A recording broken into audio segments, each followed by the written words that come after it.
Digital success in less than 3 minutes.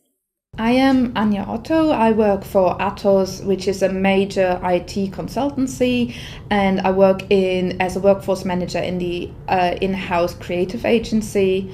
And after hours, I'm also the head of comms for our in-house disability network for our employees. I am quite high on the high-functioning autism spectrum, as well as dyslexic. This affects me in a way that, because I have been diagnosed so late, unlike other people with autism, I have not got the trained coping mechanism in place.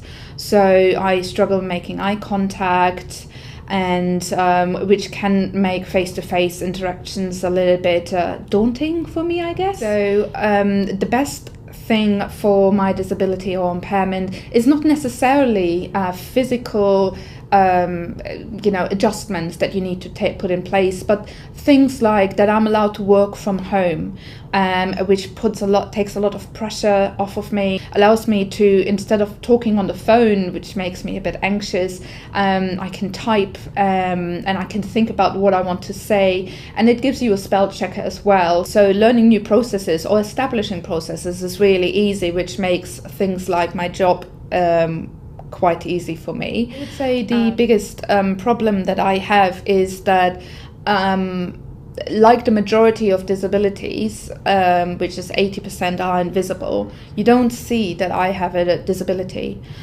To a lot of people, I'm a nuisance. I'm loud, I'm disruptive to some people. I'm not everybody's cup of tea.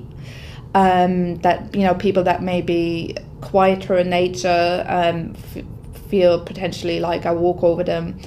And you do, for your own sanity and for other people's understanding, you do have to declare that you're actually not deliberately causing mischief and shenanigans at work, but that this is part of disability that you struggle to control under certain circumstances, and that you ask for a little bit of patience and cooperation in these areas. I use mainstream technologies differently in the sense that I have certain preferences.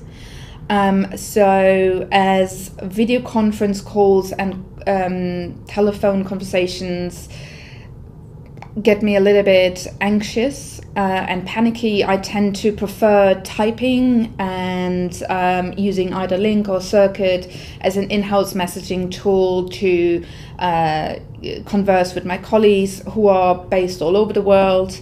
I also tend to, have preferences not to have too much noise around me. So some people have music in the background and it helps their productivity, whereas for me, it does the exact opposite. I start singing along and, get more distracted by it.